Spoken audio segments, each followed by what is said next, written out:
jeez, girl, my nose up and on. Well, like we had 12 people watching there while we were trying to do Are we it. live now? Yeah. Are you kidding me? Yeah.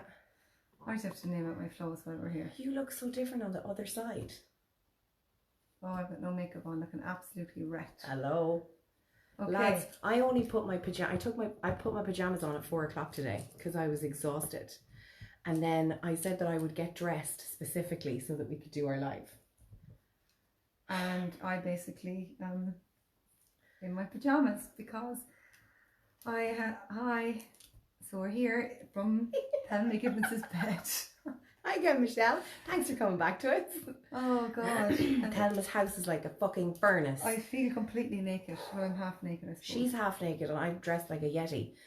Christ almighty. Anyway, we're here. So yeah, sorry guys, we got delayed today because my son Jonah was in hospital with glandular fever and Poor little man. Hey, Gaggy. and mum. Of course. Wow. And Yeah, because the hospital is horrible to stay in, isn't it? yeah, oh my God, it was so worrying. Like we didn't know what was going to be said about what he had. And I'm always paranoid and looking at this because my eyes are never looking in the right place. It's driving me crazy. You should have seen me the other day. I did the one on the computer. Did you not watch that one? I looked like someone whose eye was going one way and the other was going the other way. I was like, where the hell do I look? One eye trying to chase the other eye around. So I'm not saying that happens if people are like that, but I just mean that like when you're used to seeing yourself a certain way and then you're trying to see yourself in a different light. Well, it's so much easier on the phone because I know I have to look in the one hole. But then on the laptop I was like hole, up, down. Where do I look? This is ridiculous. And I watched back and the first 5 minutes are me doing this. I looked touched. I'm like, this is terrible. Hi Daisy. Did I say hi, Gaggy? Yeah. So by the way, I bought a light. I bought a webcam. Oh. For the laptop, so from now on we can do these on the laptop, so we don't have to fanny about with all this shit. Okay.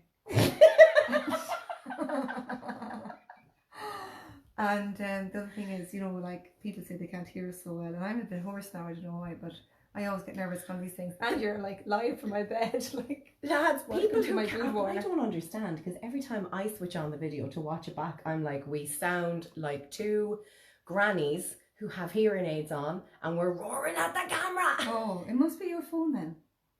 What kind of phone? It's clearly not an iPhone. Because if it was, I wouldn't have to drive up to sit in your bed beside you.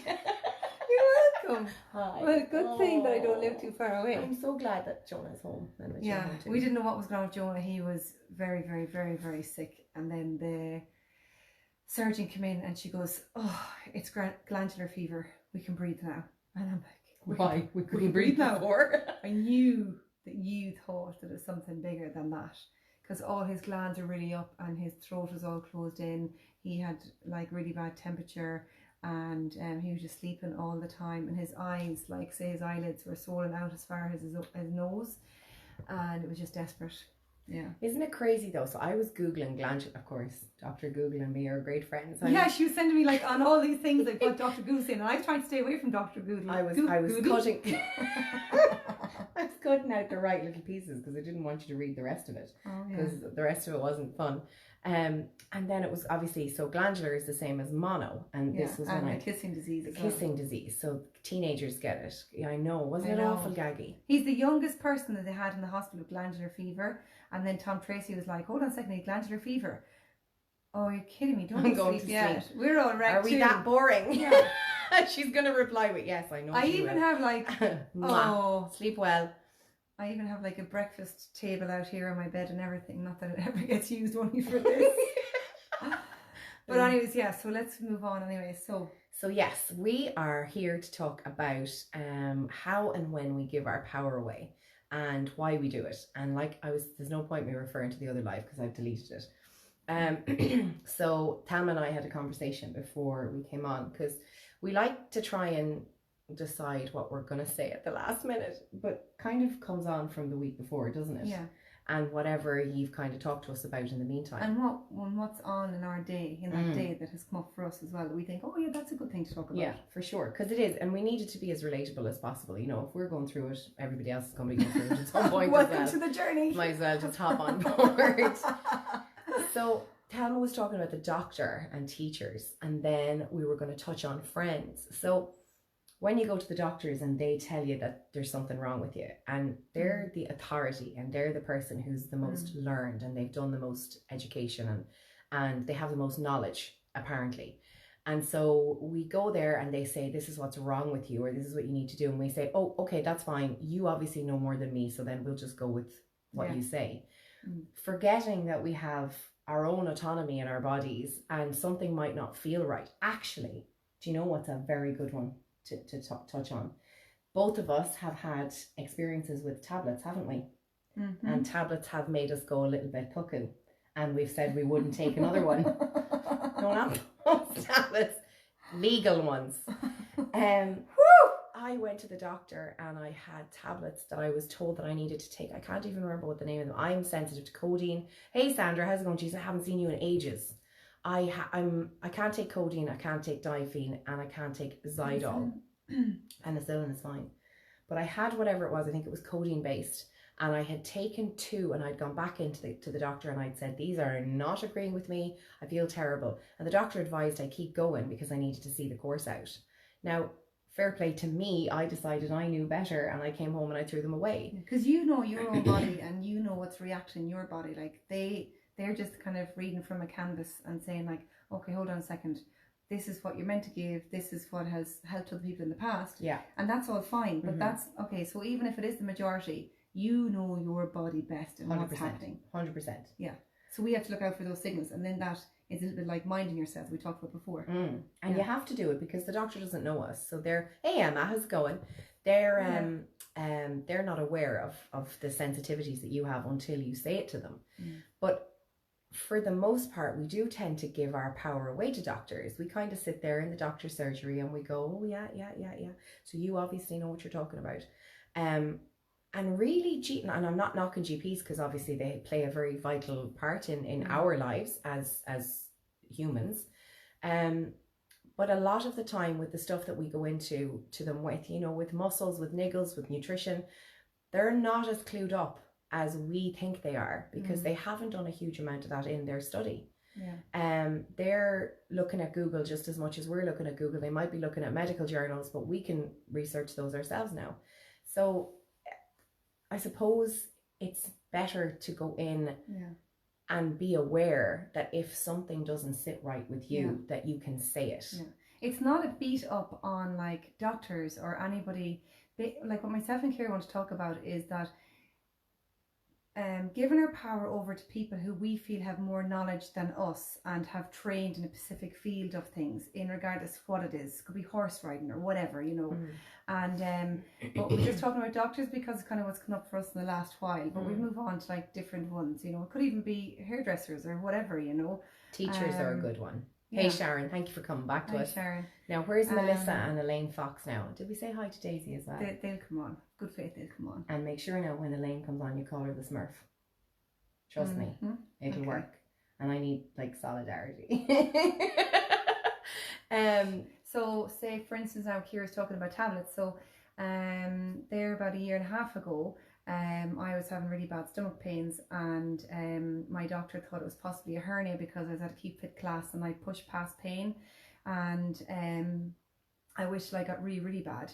And then she put me on pantoprazole, and it's basically a stomach acid tablet because she thought I probably had a hernia in my stomach. So I was on that for a week and I was getting worse, and then I went back to her and she said there's nothing more that I can do, so therefore you're going to have to go to A&E and have an ultrasound in your stomach and see what's going on. And I cried through the pain of that, and like I'm emotional enough with emotional things, but in regards to pain I would have thought that I'd have a high enough pain threshold.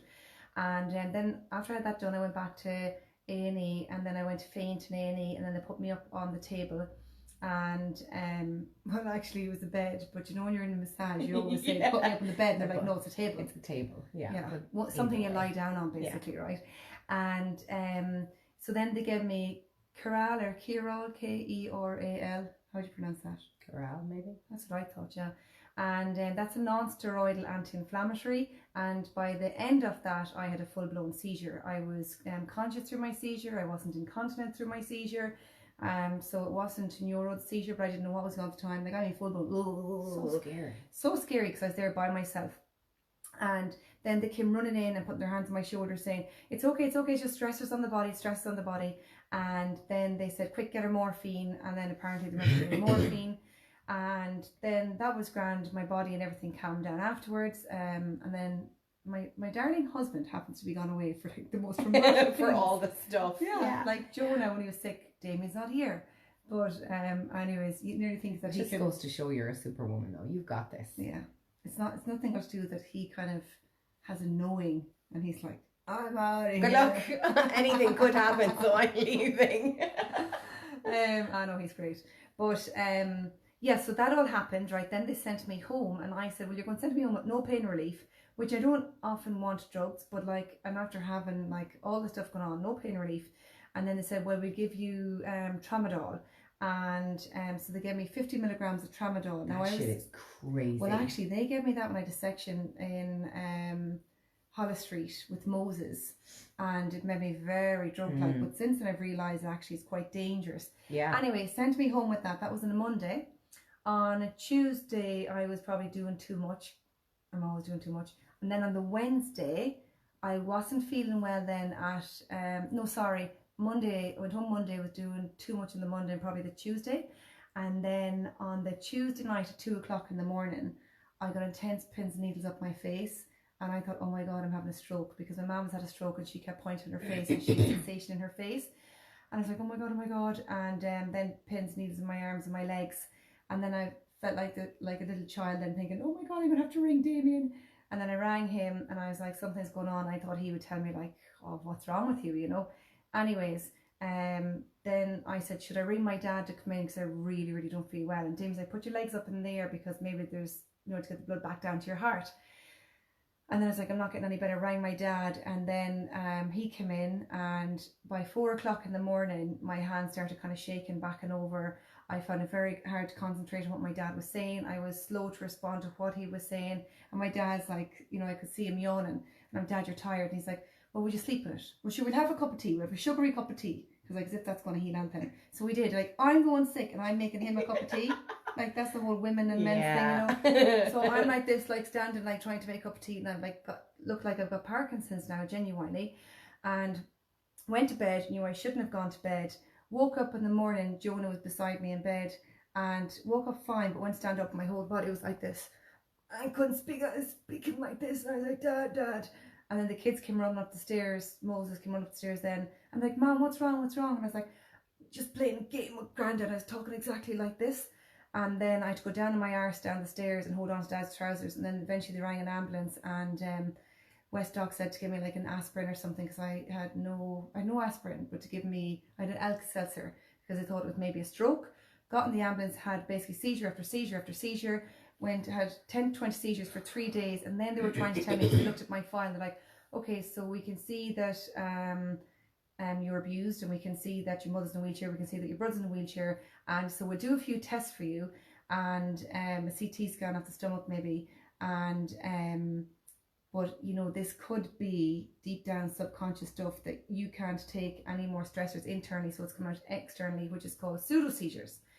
And I, in my mind, like I couldn't talk at the time. I was thinking, are you actually kidding me right now? Do you think I've got time in my life for making up these kind of seizures and stuff like that, Anyway, the long and short of it is I had to battle with them. By the time Damien fought my corner and he found out on the pantoprazole, on the rare side effects, it says convulsions, confusions and seizures. He asked them for a highlighter and he highlighted and gave the consultant. And they said, what? That's rare side effect. You have rare side effect on paracetamol. And then Damien's like, but it only takes one person to be rare.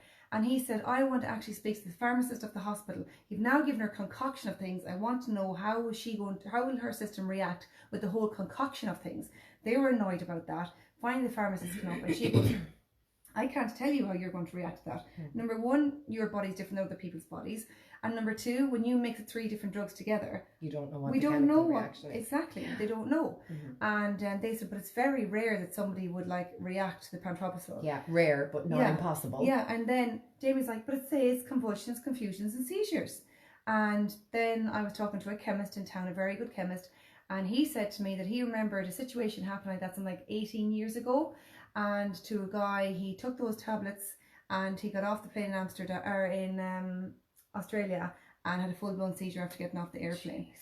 And I said to them, I'm not going to sue you for giving me what you've given me, because you did your very best trying to help me.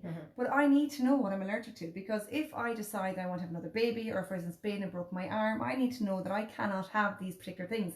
And he said, well, it wouldn't be good practice to give you these again to see what you react to.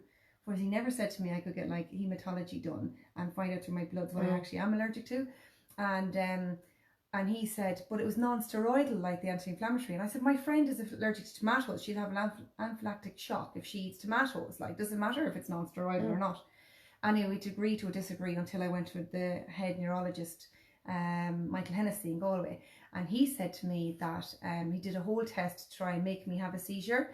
And what they do is when you have epilepsy. So he said that they've now known about seizures that happen nowadays that are from the neck down. So they're not neurological in the head.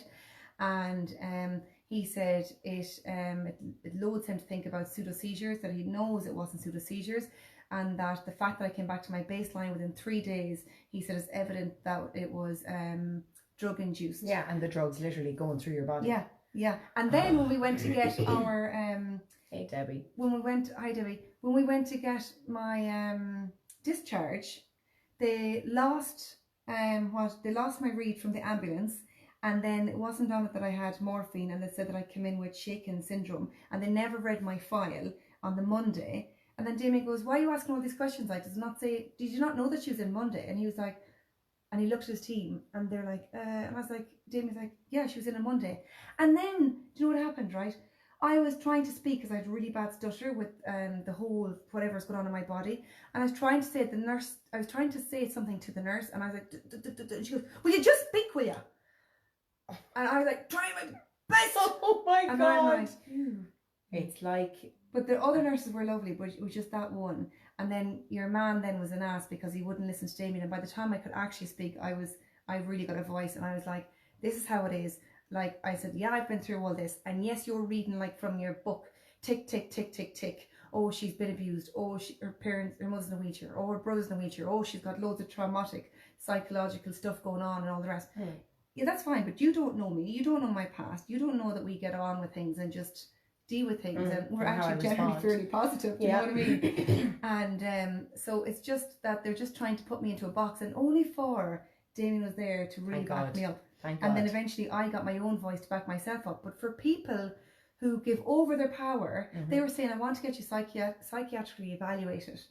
And you see, I initially said yes, and I was like nodding my head. But then when I got my voice back, I decided, no, I don't want to do that, because I know fully and faithfully in my body that, okay, yes, I've gone through a lot of stuff in my life, but I knew I'd processed a lot of that because I had years of counselling. And so I really felt I'd worked through my stuff. And that if I went and got psychiatrically evaluated, that's going to be my file. And I just thought then that every time they opened my file and I went in with a pain, they'd say, that one, she's a bit touched. Yeah. Because there's still such a stigma around mental health and that. So I'm so glad I fought my ground, and we had to go back in for review, and the consultant that was on at the time, it kept coming back that due to unforeseen circumstances, it's cancelled. And eventually we got back in, but it wasn't him. He was only covering. Okay. So it was a different guy. He was so lovely. He's like, I'm so sorry. He said that you weren't listening to us. Sometimes we're so focused on what we see in front of us that we're not looking at the bigger file. We're not looking at you. We're not talking to you about what you've been through and about your take on things. And he said, if you want to write a letter of complaint, you can do that. And then like it was just, it seemed to be a bit of a cover up because it didn't put in a lot of the drugs. And Damien said to them, how come you're not putting in that she came in with a pain in her stomach? She didn't come in with a shaking system or shaking jerky movements. That was what was done to her. And he said, well, what do you want me to write? And Damien goes, I want you to write the truth. What do you want so to it write? seemed like a bit like a cover up and everything. And that then scares you then to give your power over to people who, because you think they've spent 7 years training, and yes, a lot of them are very good, and yes, like maybe the majority of things have worked out fine, but there are situations like mine, like yours. It seems like we've had an awful lot of stuff wrong with us. I know, really, doesn't it?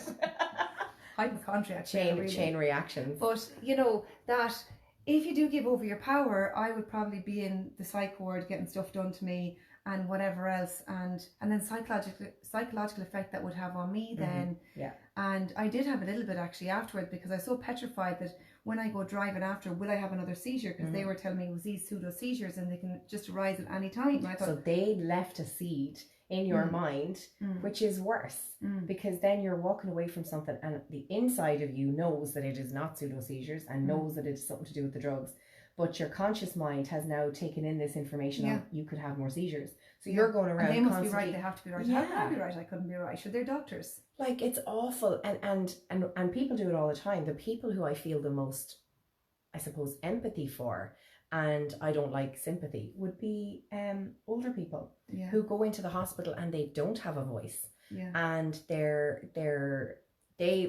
older people, our generation, let's say older people in Ireland, they speak very fast or they speak very slowly, and they might be tired and they might not be feeling well, they might slur their words. And suddenly what's happening is the doctors that are taking their notes aren't listening to them properly. They're writing down whatever they feel like writing down on the piece of paper. And I've been in the hospital on a number of occasions where I've heard, you know, with the curtains in the cubicles, you hear what's going on next door. And I've had to actually pull a curtain back and say, that's not what that lady said, or that's not what that man said. And you'll see the doctor turn at you and look, as much as to say, what are you listening in for? Well, matey, if I didn't listen in, you'd have taken her spleen instead of her leg, you know, and it is that bad. That's what happened to my auntie. My auntie, I think, had awful pain in her neck and she went to get an operation done. There's only one guy in Ireland that could do it. And when they did it, she woke up, they operated the wrong side of her neck. Oh, it's not funny, but it is funny, but it's not funny. No. Like, it's awful. And look, and look, hi Sharon, and mistakes do happen. We're just, it's just... Well, now, hold on a second, because there's mistakes. I think we might and they're taking the piss completely. Like, sometimes I just feel that they don't listen, and that there are situations where we almost can't have our own voice because you're in a situation where you're you know, a friend of mine went into the hospital and she was meant to have an operation on her hand and they operated on her foot. Well, they would have had her mother not been in there with her to say, that's not where you're supposed to be operating, it's on the other side with the other limb. You know, and you see, maybe it is a case they're overworked, and maybe it is a case that they're very tired and everything else. So that's why we have to, like, consciously be aware that we know what they're doing. It's the same thing when we're getting prescriptions. I twice, 1 month after the other, for my kids, got prescribed the wrong thing for my kids, because when they pressed, say, P, the wrong P thing came up, and only for my chemist picked up on that. So be extra, and see, we have responsibility really in that too. So it's a good learning for all of us that this is just education for everybody. You know, we can't just go casting blame. Maybe they are tired, maybe they are overworked, maybe shit happened to them that particular day, and you think, okay, that's fine. Don't justify them. Like, at the end of the day, this is their job. But look, at the end of the day, this is life. These things happen too. So if we can be extra vigilant ourselves and not give over our power. So, you know, just ask questions. Yes, just because we think they know more, not always. And they probably do, but maybe in that moment in time, their mind isn't in the right place for whatever reason. So, and if they get annoyed that we've asked questions, then, excuse my language, fuck them, because this 100%. Is your life. 100%. You know. So ask questions, reiterate, you know, say back to them what they've said. Yeah. Absolutely, take notes. Exactly. A good thing is, like, so I feel like... Hey Teresa, how's it going? Hi Teresa. So you could say, I hear you saying that, or am I right in hearing you saying that this is what's wrong with me, or these are the drugs that you're meant to have, and write it down, and write that down in front of them, you know, because that's great. And always remember, like, a point of contact, so who you've been talking to, and that is always really, really good. And you have been up against this, obviously, without naming names, in school life with teachers and teachers, I find, and again, not knocking all teachers, but some teachers have massive egos. And when you meet an ego, and we talked about this in another video, so you can meet your own ego and you can see your shadow side or your dark side or your bad side, whatever you want to call it. When you meet somebody else's ego and they're a person in a position of authority, we're doing a lot of P words today, and I like the alliteration of it all. You said pushing past pain. I was like, that's really strong. Love it. Yeah. Anyway, so when you meet these people who are in a position of authority and they obviously think that they're right, they think that they have an opinion and that opinion is the only opinion that counts. You have to fight your corner in order to be heard, and particularly whether it's for somebody who's younger. So in my case, I had to fight Josh's corner. And if I had let it slip and I had said nothing about it, then Josh would have stayed in the school and he would have been bullied for years. As it happened, he was bullied in junior infants for an entire year and nobody did anything about it. And actually, I was told I was taking it out of context, that I had been seeing things, that Josh's night terrors and his bedwetting were nothing to do with anything. And even poor Josh went into the particular teacher and he tugged on her sleeve and he said, "Do you remember when such and such punched me in the head?" And she dismissed him and she said, "We don't need to talk about that anymore." And the poor child, he's 5, like, you know, he's looking for somebody to mind him. So if I had given over my power and I had allowed her to treat him like that, there would have been no advocate for Josh and he wouldn't have been heard and he wouldn't have been minded. And as it happened, I had to take him out of the school and move him and write a letter of complaint and make sure that everybody knew about it. And after the fact, 7 more kids in that particular school also made complaints, and the parents would come to me and they would ask me for the letters that I had written. And it became a really big thing. And luckily, a couple of those parents actually decided that they would step up as well. Now, that's just not one particular school. There are loads of schools where teachers have very, very strong, deep, high opinions. And when you have to come up against it, it can feel very, very, I suppose, nerve-wracking and maybe even scary, because we're not, hi Una, how's it going? We're not here to be confrontational. But if you look at confrontation in a different way and you see that you're teaching somebody something in that confrontation, and you're teaching them the way you want to be treated and that you're taking back your power and you're being very specific. Like, if you give it away, if you give away that power, then whatever happens on the other side of that, you can't complain about because you've given it away. And when you hold on to it and you take the power and you say, "Hang on a minute, I'm not okay with this. I need you to have this conversation. Hey Smith, how's it going? And I need to focus on what we're doing and I need you to listen to me. And hey Anya, how's it going?" When you do that and you keep your power, it's really important. And when it comes to kids, like, we're all mama bears, and I'm sure anyone here who has kids, if anybody goes near your kids, you almost feel like biting them. So can I just say something on the teaching aspect, or the dealing with teachers? I think an awful lot of people have an inferiority around teachers because it brings back so many bad memories for a lot of people that when they were in school, possibly, and always felt less than. And we know that we were dominated by Catholicism, and we had a lot of nuns and priests and everything else, and it was run that way, so it was very strict, and there wasn't a lot of empathy, compassion, maybe love even, and we weren't heard. There was no psychological or psychology behind things either, and so I think that you never really had a voice in school. You weren't allowed to address the teacher nearly, and or you get the ruler or whatever. Back in my day anyway, you know, we've pushed past that now, thank God. But so I think that we kind of, like, it's like post-traumatic stress disorder, we almost go back into that place again. We become the child instead of the adult. Yes, so that can happen for a lot of us, that when we're there trying to talk to a teacher and say, like, I find myself a little bit when I'm like, "Oh, listen, I just want to talk to you about Moses and how he's settling in, how things are going," or if she has to say to me, "You put her on fire." It's because we're in my bed. No, it's because we're in her house, which is actually on fire. I'm roasting still. But, you know, and I kind of feel like I go into this, okay, or if they said, like, Moses was playing up or he did such and such a thing, I'm like, "Oh, really? Okay, I'm so sorry, I'll talk to him about that." And then when I go and speak to Moses and I find out actually what happened, then, and I get the full story, then they might have caught a glimpse of what actually happened on the schoolyard. Yeah. And then I'm annoyed at myself that I kind of gave way to her, or whatever the case was, and didn't say, I hear what you're saying. Okay, well, I just find out from Moses, you know, his take on things, and we'll try and, like, work through this and see what happened, that it doesn't happen again for whatever reason. And so I'm getting better at that. Yeah. But, like, that's just me. There are other people who've been bullied, who by either students or by teachers or by principals or whatever the case was.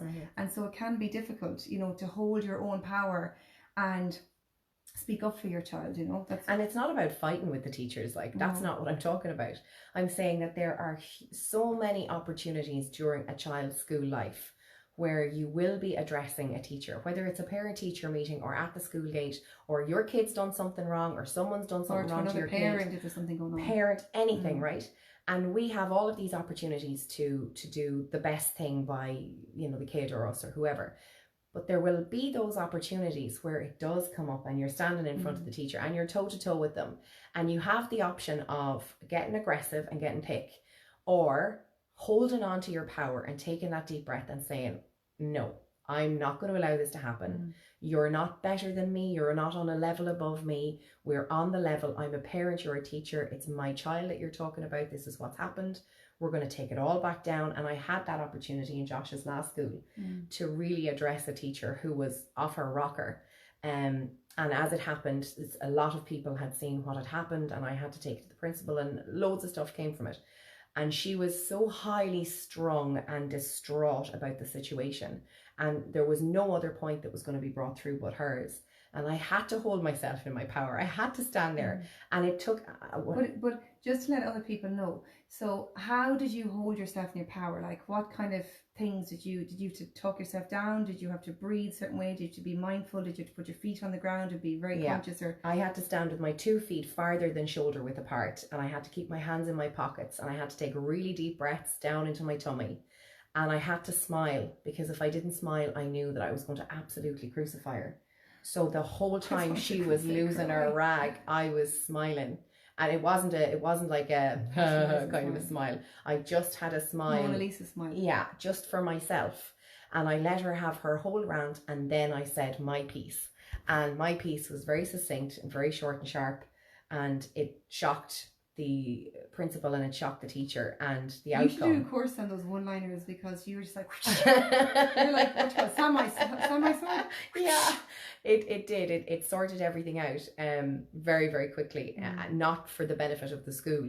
And the principal was beside herself. And so it just ended drastically and dramatically with me saying, don't worry about it, I'm going to do this. And I patted her on the arm and I walked off. If I hadn't done that, I would have been doing Josh a disservice. I would have been doing myself a disservice, and I wouldn't have been teaching her any lesson. Whether she took it or not, I had the opportunity to teach her. So I kept my power for that whole time.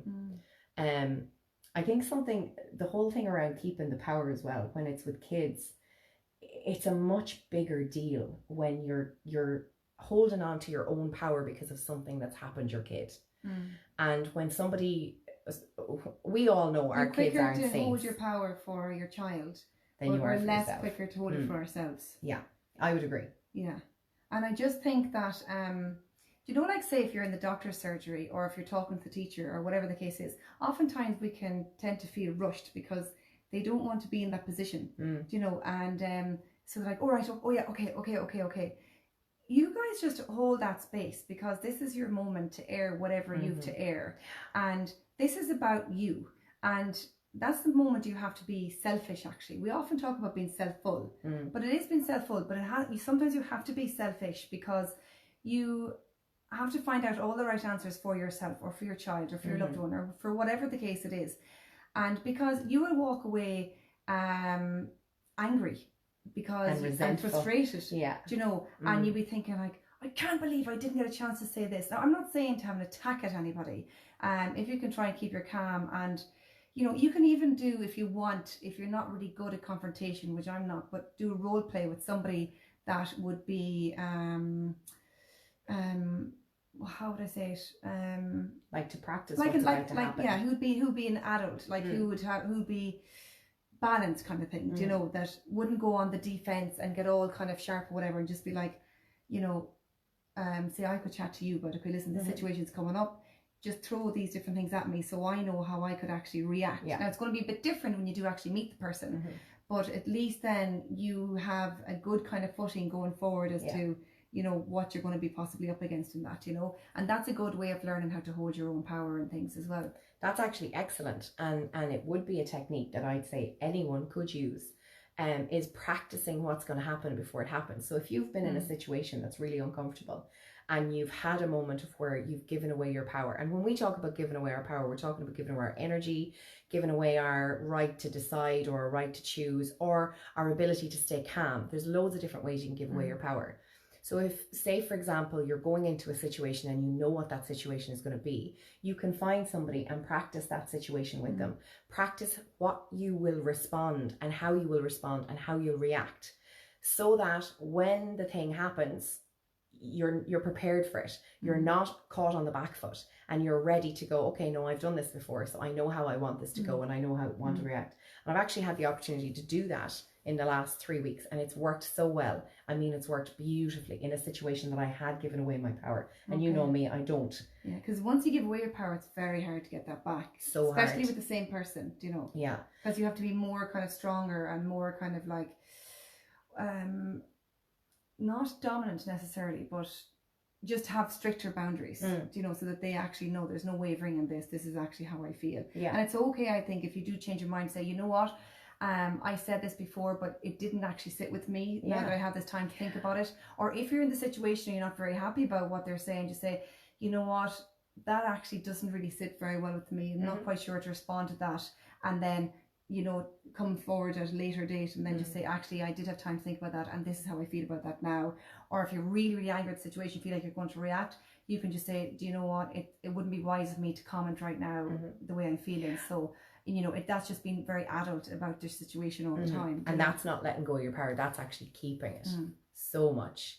Found this lovely poem, Brave. Okay, we'll read it in a second, Anya. Thank you. So yeah. And the thing about role playing, about what we were just talking about there a moment ago, another good way to do it is actually with your children. Is because, you know, so a good rule of thumb is practice anything when you're not in it. So practice it when you're not in it. Yeah. So if you can practice, say, with your child, girl, boy, whatever they are, and whatever ages, if you learn from a young age and say, we're going to try this game now. And it could be a case of like sharing toys or whatever, and someone didn't share his toy. So well, how would you feel if Jack didn't share his toy with you? And it could be just that. So you just do it age appropriately then for the different ages. And it's a really good thing, actually, if like if you're around the dinner table or whatever and something comes up, and then and it's a good way to have this maybe in your friendships then, because if you do it with your kids at home and it's known to do it around the family table and say, you know, I came up against this today and I wasn't sure how to react. Maybe I might bounce it off you guys and see. And then it's a lovely thing to do then, because that might then roll off then onto your friendship and then their friends, especially if they're younger in school, and then even in your workplace. So it means that you have more support, and that you can think, sometimes we react because we're so close to a situation, react negatively because we're so close to the situation. But when you're speaking to other people, you want someone who's not biased, the opposite. Yeah, not biased, neutral. Unbiased. Yeah, unbiased. And because then you're been told, okay, well, you know, you're a little bit overreacting there, or no, you're actually right, you know. So then you have fair game then as to how to move forward on that. So I think role playing is actually really, really good. Great, I think it's brilliant. Yeah. And when it comes to friends, hey Lorna, how's it going? When it comes to friendships and holding your power in friendships, it's a really funny one, because especially as adults, your friendships can be real power struggles. Yeah. Without ever meaning to be, but like, so everyone thinks that as kids you're learning, but as adults we're learning almost more, because we have preconceived ideas of how we should be. So because of those ideas, we act in a way that we think we have to act, and because we're a little bit conditioned because of previous situations that's happened. Now I think we're very good at our holding our power, because I think we talk a lot. Better than me. I'm still a little bit, but you're learning, and it's lovely because it's all a process. I'm not very happy if this happens, and she's like, okay, because like she's got these long eyelashes. They're almost like, do you know those fly catchers? I'm a Venus flytrap. Yeah, she's like this, right?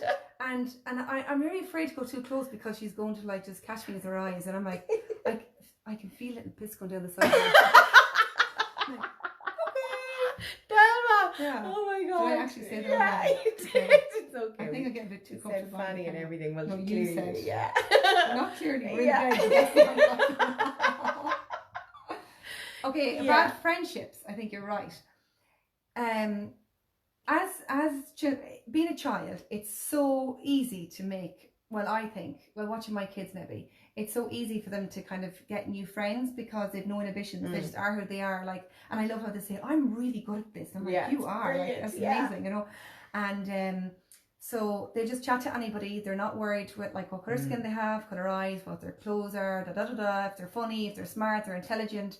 Nothing at all. It's so free, and they just are who they are, and it's just it's funny, it's either acceptance or it's not. Yeah, and they're okay with that Yeah, as well. They don't need them to be accepted. No. And I just think that's amazing. But then when you're older, right? So I think one of the biggest, well, okay, so one of the changes could be going to a different college, so moving schools, right? But I think that when you have your first baby, and if your friends are in that bracket or not, there's a divide in friendships. Oh, totally.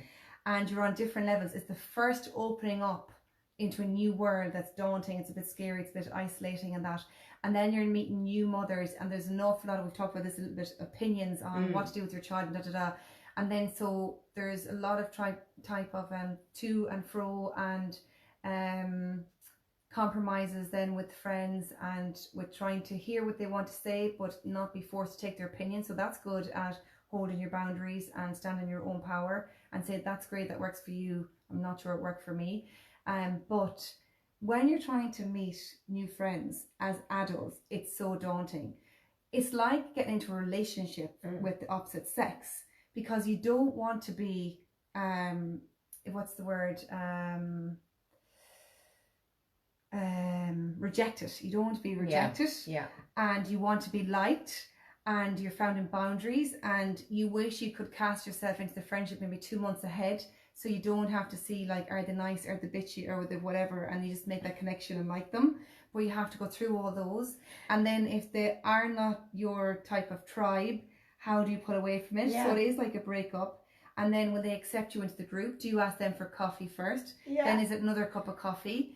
And how do you progress? How quick do you text them? I mean, it literally is like a relationship. What if they don't text you back? Have they been too busy and you met them and they haven't responded? And it's like, men aren't like this. And we had this conversation as well. Are they people who are needy people? Like, are they the type of people who want to be contacted all the time? Are they cool, or are they super chill and they don't give a shit if you don't message them for 6 months at a time? Yeah. And then sometimes when you meet someone new, and it is very like a relationship, you want to get into a friendship if you're going to make friends, and you want to be 100% yourself. So you nearly feel like you have to tell all your bits and pieces to the potential person. Get it out of the way. Yeah, to see if you're going to gel with them. And then if you're not, well, this is me anyway, then you can exit stage left and you be like, nobody wasted their time, we're good, happy days, good luck. Kira, if you're just going to meet somebody, they're like, man, holy shit, I just know her whole life. I don't need to be friends with her. I know everything about her. The right people will be like, oh God, that was refreshing. And the not right people will be like, oh Lord Jesus, here she comes. Totally. And I'm cool with that because I like to know up front. But that's because my tribe is a specific kind of tribe. And so not everybody's going to fit it. But then there's other people who wouldn't tell you anything about themselves. Like, it's like pulling teeth. And that's fine. We're all individuals, so we can be our own people. But when you're getting into a friendship, it's like walking a feckin' tightrope as an adult. And it doesn't really change because you don't know the types of people that are coming into your life. But as long as you stick with being yourself and do hold that power for yourself. If you can hold your own power and be true to you. And I'm only learning this year to try and really hold on to that, because you are going to step on toes and you are going to have to maybe tread on eggshells a little bit. But I think that you should have a time frame of treading on eggshells. Because if they aren't going to show you their boundaries, and you've got responsibility in that too, if you're not going to show them your boundaries, then that's your responsibility. And if you don't, that's when kind of crossed wires come in and things get misconstrued or whatever, or you end up going down a path of a friendship that you can't get out of, or that's not healthy for you. So you have a responsibility in that. So I think about getting new friends. I think it's good to say from the get-go, if you can, because we're only learning this now with psychology coming behind things, is that you would say, I'd meet you for a coffee or whatever. Or if someone's starting to say something you don't like, say, oh my God, I've got boundaries around that. I don't like talking about this, or I don't actually like that, or I'm not into kind of, chatting about other people and stuff like that. So kind of be straight from the get-go. And then that gives them the opportunity then to meet you in that and say, well, actually, I'm glad you said that because I don't like this and I don't like that either. And I think that's a good start to a healthy relationship. And also, if you're in a relationship, if you have a friendship with someone and they are the type of person to have a bitch or whatever, that you can turn around and you can say, if they're bitching about a friend of yours who you have respect for and you have loyalty towards, and you are holding your power for that person as well. You'll say, hang on a minute, I'm not okay with that. That person is absolutely fantastic and I'm not here to be listening to any crap about them. That those are the kind of moments that are the real memorable moments where you know that you've done something that's really right and in alignment with yourself. And they actually You're feel very really straight good up to like do. that though. I probably wouldn't be as direct. Well, I've had 2 opportunities, and honest to God, they were opportunities that needed to be addressed immediately, and I addressed them immediately. They weren't in public. They were with the exact person that I don't know what was all happening with. And I was like, no, I'm not okay with that. There's elements of having chats about people with everybody. But when you talk about somebody in a derogative manner, and you setting can out to hurt completely, then that's not okay in any way, shape or form. Hey Kathy, how's it going? Kathy's Anya's friend in Dublin. Hi. We need to be mindful of the time because we do waffle in the head of them. We do waffle, yeah. Cén tá mé mar de hele. Níl sagam. Look at us. Níl We're sagam. Irish. Oh, look at you. I That's actually it now. remember that. What time do we start it? Do you remember other stuff too? Madra, August, I'll Give make me them joy up. in my heart. So it's 22:24. 22, 24. What time do we start at? If only it was 22, 22. Those would have been great numbers. Yeah. I have such news to tell you after when we. You've done this 2 weeks in a row now. Yeah, but this time I'm not telling you on camera. It's so It's good, guys. So, guys, how do you hold your power? And let's see now. What am I trying to ask you? Do you hold your power? When did you start holding your power? Have you always been somebody who was able to do that? Or what situations do you give it away in? Yes. And why? And has somebody forced you to learn about yourself and about how to hold on to your power? Yeah. When do you ever give it away that you kind of tend to react? I know family can be a good one. I was just about to say it. Not out of badness, but people will always say that because we're in such close contact with each other, like all our lives, that we know what buttons to push with each other. And when you really want to get down and dirty, if to really get you like good, then is Anya still watching? Oh yeah. Oh. Is that who's asking me? No. Oh my God. She was sitting beside me and she was like, when's Thelma starting her yoga classes? And I went, I'll ring her now and I'll tell her that somebody has asked. So, thanks, Anya. God, you two are definitely related. Any answer? Oh, I think the phone is ringing. Sorry. Any answer?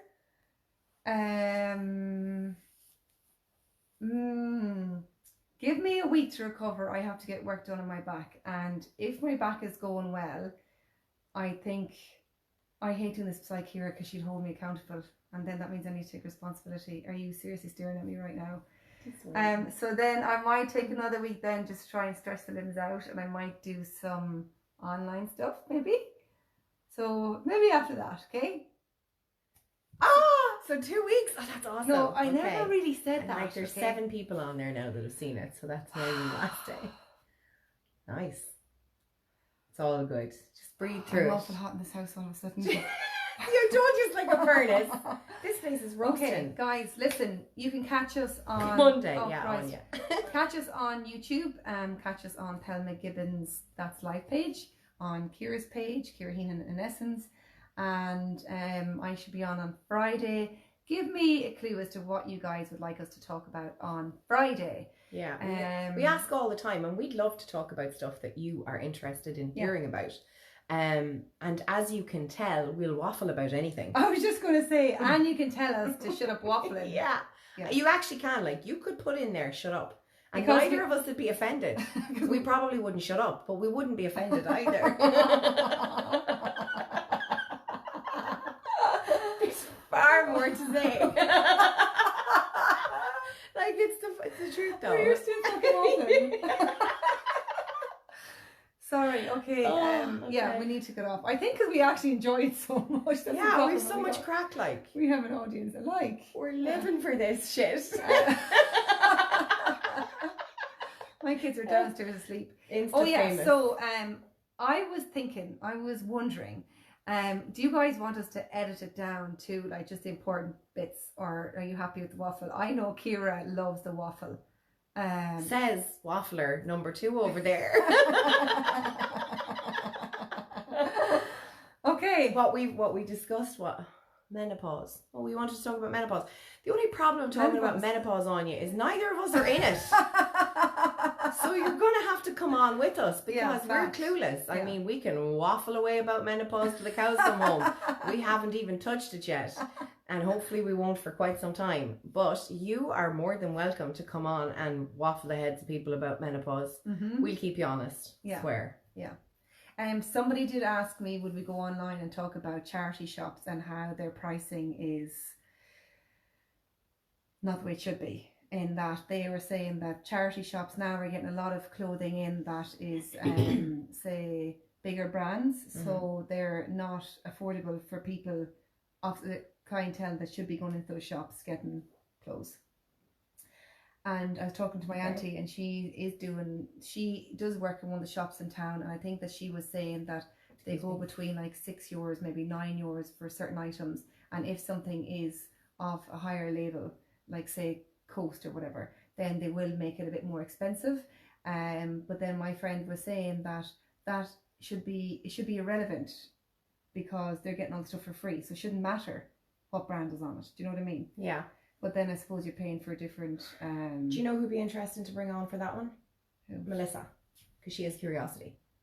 Oh yeah. So it might be really interesting. Because I don't want to like say anything that's going to upset anybody, because my auntie works there, and so I'm cautious about that one, but maybe it might be a topic we might bring up again. But you know something, and maybe you can all tell us we're completely wrong. Again, we probably won't listen, but you could tell us. We can pretty much say anything because we're not insulting anyone personally. Like when we talk about things, we're not directly insulting an individual person. We're just open up the conversation. 100%. And then people can have their opinions, and that's completely okay. And actually, it's a cool thing to have debates. Okay. So it's okay, I think. Perfect. If we're getting on so well here, we might do a live on my video about some other topic. We'll see. Okay. Right now? Maybe. Sweet Jesus. Mwah. Good night, everybody. Thanks for watching.